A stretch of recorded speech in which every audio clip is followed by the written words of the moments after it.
Interpares, numéro 33.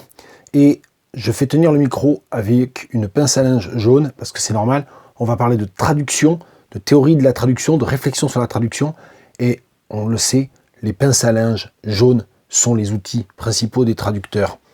Je vais vous parler d'A comme Babel, de Guillaume Métayer, un essai qui vient de paraître aux éditions La Rumeur Libre.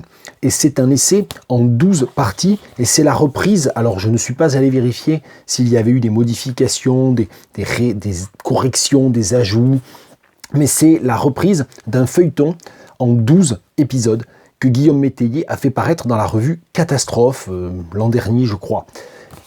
Et donc ici il est repris en livre, ce qui est très précieux parce que moi j'aime beaucoup le web, j'aime beaucoup la publication sur web. Moi-même je publie énormément sur le web et pas du tout en livre, donc voilà, c'est pas une critique fondamentale que je formule, mais je trouve très bien en tant que récepteur, non pas en tant que créateur, de disposer aussi de temps en temps de jalons qui sont des jalons imprimés. Donc c'est très bien qu'il y ait ce livre-là, qui permet comme ça de le visualiser, de le matérialiser. Et donc c'est 12 épisodes, et c'est ce que j'aime beaucoup dedans, c'est que ça part dans tous les sens, c'est très foutraque, c'est épars, comme c'est un livre bref, un peu moins de 100 pages, c'est pas tellement gênant, mais c'est évidemment une sorte de reprise un peu subjective, un peu impressionniste, dans laquelle Guillaume Métayer, qui traduit depuis plus de 20 ans, il traduit du hongrois, il traduit de l'allemand, il a même traduit du slovène, et il consacre un des 12 épisodes, un des 12 chapitres du livre à la façon dont il a travaillé, lui qui ne connaît pas le slovène, pour traduire du slovène. Et ce d'autant plus que le premier chapitre, je crois, est un chapitre dans lequel il parle de la traduction d'une onomatopée dans un grand poème de, je ne vais pas y arriver, de Endre Ady, voilà, mais comme c'était au début, j'avais déjà oublié. Ça va pas bien. Et donc c'est un poème qui a été traduit par Guillevic, et justement en fait il montre comment Guillevic, ayant dû dépendre lui-même de traducteurs premiers, de paraphrases, de littéral calqué, etc. C'est pas très bien sorti apparemment de cette onomatopée. Donc il part de son expérience de lecteur, comme nous tous, j'ai envie de dire, peut-être pas, enfin plus que beaucoup d'entre nous à coup sûr. Il lit plusieurs langues, il lit des traductions, il s'intéresse aux traductions depuis très longtemps, et puis lui-même, il traduit. Il suffit de regarder la liste ouvrages publiés par Guillaume Métayer à la fin, et il y a 2 recueils de poésie, 2 essais, puis il y a énormément de traductions, principalement du hongrois, un petit peu aussi de l'allemand. Il a traduit entre autres, alors ça a vraiment piqué ma curiosité, il va falloir que j'aille voir ça de plus près, il a publié l'an dernier aux éditions Les Belles Lettres, la seule édition disponible des poèmes complets de Nietzsche. Ça aussi, il en parle dans un chapitre. Donc voilà, c'est une sorte un peu d'essai autobiographique sur la question de la traduction, sur la question de la non-correspondance, de ce qui dérape un petit peu, de ce qui est toujours un peu à côté dans la traduction, d'où le titre A comme Babel. Bien sûr, le jeu de mots est sur Babel, en couverture, le célèbre tableau d'un maître anonyme, mais celui-là, je l'ai déjà vu dans plusieurs endroits. C'est pas le plus célèbre, il y a le tableau de Bruegel, mais peu importe. Et donc, il parle de tout ça, et je me rends compte que j'ai dit que le livre était un peu foutraque, mais moi, mes vidéos, celle-ci est encore plus foutraque, et j'arrive même pas à finir une phrase ou un argument. Donc tout va bien, parce que je m'interromps moi-même. Donc c'est très foutraque et très épars, mais c'est très bien. Moi, je trouve ça très bien, et je préfère des livres vivants qui me font penser, qui me font réfléchir, même s'il n'y a pas un fil conducteur toujours extrêmement suivi.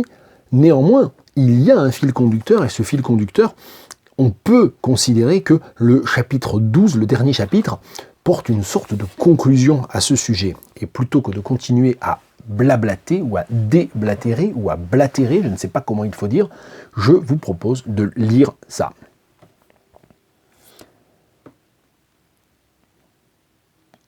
Traduire, c'est l'écriture à 2.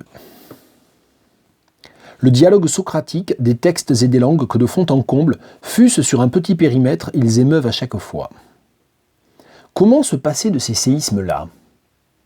Ces nigauds hiératiques d'écrivains me feraient presque peine avec leur solitude. Vous ne voulez pas venir jouer avec nous ? Juste quelques balles, quelques passing shots, quelques aces, et aussi les retours gagnants. C'est-à-dire ce moment où ce que le traducteur renvoie dépasse l'original. Les retours de Babel. Parlons-en des retours gagnants. Le traducteur passe volontiers pour un écrivain de second ordre. Et pourquoi donc ? Parce que ce n'est pas lui qui est au service. il y a déjà un texte écrit, comme s'il n'y avait pas toujours déjà un texte écrit avant toute écriture, depuis maintenant longtemps, longtemps. Une première balle, la belle affaire. Mon expérience à moi, c'est justement qu'il peut être bien plus difficile de traduire que d'écrire. C'est d'ailleurs pour cela, parce que ce n'est pas le chemin qui est difficile, c'est la difficulté qui est le chemin, que je m'y adonne, tiens non sans quelques surprises et tristesse, parfois devant le peu de reconnaissance qui s'attache à cette tâche. Bien sûr, être libre, rien de plus difficile, nous le savons au moins depuis Sartre. Mais enfin, les écrivains n'inventeraient pas toutes ces justifications parfois prétentieuses de leur démarche, s'ils ne sentaient à quel point leur liberté est proche de l'arbitraire, alors que les traducteurs, eux, dansent vraiment dans un nombre de chaînes incalculables. Ils promènent tout du long un miroir où n'importe qui peut constamment et à toutes les époques jeter un coup d'œil pour leur demander des comptes avec l'insolence et la voix flûtée d'un chien de Raymond DeVos. On ne pourrait pas changer de programme. Ah, c'est bien plus difficile, croyez-moi, que de vaticiner librement. Et puis, il faut savoir au moins 2 langues. Et en général, une 3e qui sert de point de comparaison ou de passage n'est pas de trop. Et ce flemmard d'écrivain qui se contente de sa langue maternelle, etc. etc. Bon, vous l'avez vu, je ne l'avais pas dit, mais dans le ton, il y a aussi beaucoup d'humour, il y a beaucoup de détachement ou d'ironie feinte. Bon. Et ça, c'est très chouette aussi. C'est ça qui fait que c'est un livre très vivant à lire. Donc, on l'a compris, hein, pour qui veut réfléchir à ces questions, aime réfléchir à ces questions, puis aime regarder des exemples, parce qu'il y a plein d'exemples. Hein. Il cite toujours plein d'exemples concrets. Bon, il parle de la retraduction, d'une traduction d'un des poèmes les plus célèbres de Verlaine, donc d'une traduction hongroise, d'une adaptation, d'une réécriture des sanglots longs de l'automne, les sanglots longs des violons de l'automne, des violons de l'automne, si je rate la diérèse, ça va pas, traduit en hongrois, et comment on retraduit ce poème en français, par exemple, pour vous donner des cas d'école un peu qui figurent dedans. Et alors du coup, en termes de prolongement, la bibliothèque, ici aussi, elle explose un peu, c'est-à-dire que ce livre, il m'a donné envie de sortir plein de livres de mes rayonnages, donc je ne l'ai pas fait quand même, mais je peux vous faire 2-3 recommandations. Un livre dont j'ai déjà parlé dans plusieurs vidéos, c'est un livre très récent, un essai publié aux éditions de la Contralée à la fin de l'année dernière, en 2019, Traduire ou perdre pied de Corinna Gepner, que j'ai déjà fait lire à plusieurs personnes et fait acheter aussi à plusieurs personnes, et qui, tout le monde m'a remercié. Enfin voilà, c'est vraiment un livre qui fait l'unanimité. Je ne sais pas si du coup il ne faut pas un peu s'en inquiéter, mais qui est un vrai livre sur la traduction, sur l'écriture. Et le perdre pied, c'est pas exactement le A comme Babel, c'est-à-dire la discrépance ou la dissonance ou le pas de côté dont parle Guillaume Métayer, c'est plutôt pas de côté, perdre pied, c'est plutôt la question de se laisser aller dans une emprise contrôlée, et c'est cette question justement de perdre pied. Et donc l'écriture, d'un point de vue beaucoup plus mémoriel, un livre très bien écrit, le livre de Corinna Gepner, c'est vraiment très beau, et je vais vous lire juste un extrait de la page 139, il m'est tombé par hasard en le feuilletant là, à l'instant, j'avais pas prévu de vous lire un extrait de ce livre, ah bien tant pis, on le fait. Il y aurait eu cette autorité contre laquelle on aurait pu se dresser, mais là, contre quoi se révolter? La tâche est beaucoup plus difficile. Il faut renoncer au savoir, à la vérité, parler en sachant qu'on parle nécessairement faux. Enfin qu'on parle, c'est tout. Et donc là, il s'agit d'un passage dans lequel elle parle de la rencontre avec un texte. Et donc, c'est un texte qui est toujours sur la ligne de crête entre l'écriture et la traduction, sur l'expérience d'écriture ou d'écrivain, d'écrivaine et de traduction. En ça, ça rejoint ces 2 livres radicalement différents l'un de l'autre, mais ça rejoint un peu ce que disait Guillaume Métayer. Alors évidemment, on pense au livre très important d'Umberto Eco, dire presque la même chose, traduit de l'italien, il faut le signaler, par Myriam Boutsaher, et ce qui est un livre que j'ai lu quand il est sorti, en 2007 je crois, et qui m'avait à la fois passionné. Il y a plein de choses extrêmement intéressantes, où Eco est quelqu'un d'extraordinairement intelligent et très érudit, très intéressant, mais en même temps c'est un livre absolument agaçant parce qu'on sent à chaque ligne, ou à chaque page en tout cas, à quel point Eco est quelqu'un d'insupportablement arrogant et que ça devait être quand même vraiment un sale bonhomme. Enfin, il a dû, notamment parce qu'il parle sans arrêt, en fait presque tous les exemples viennent de ses propres livres, c'est-à-dire comment tel ou tel de mes livres, telle ou telle page du Nom de la Rose, etc., de Baudolino a été traduite dans telle et telle langue, et comme il se targuait de parler et de bien maîtriser une dizaine de langues, visiblement il a dû vraiment casser les pieds à ses traducteurs et ses traductrices dans ces différentes langues. Alors j'aurais aimé, Tiens, ça, c'est le Real Gare, ça. Tiens, bon, peu importe. J'aurais aimé vous lire une page, mais ça risque de déborder un peu. Mais j'avais relu la page qu'il consacre à la traduction, ou deux traductions possibles de la première phrase de Moby Dick, Call Me Ishmael, en italien. Bon, c'est à la page 132, si vous avez le livre de Umberto Eco sous la main. Vous pouvez aller regarder ça. Je vous donne le mode d'emploi. Mais, ça n'est pas d'un livre sur la traduction que je veux principalement parler dans la foulée de ce texte de... il est où? Non, c'est celui-là, je ne sais plus. Voilà, donc je les ai tous. Hein. Métayer, Eco, tout, Corinna Gepner. Ce dont je veux vous parler, ce dont je veux vous lire un extrait, c'est ce livre de Timothy Hadès. Et Timothy Hadès, c'est un poète et c'est un traducteur. Il a traduit notamment magnifiquement Desnos et Jean Cassou, donc il traduit principalement des poètes français du XXe siècle, et les 33 sonnets au secret de Jean Cassou, il les a traduits. Tiens, j'aurais pu sortir le bouquin, je crois, je dois même réussir à le voir d'ici. Il l'a traduit sous le titre 33 Sonnets of the Resistance, et c'est magnifique comme traduction. Et donc, Timothy Hadès, c'est aussi un oulipien.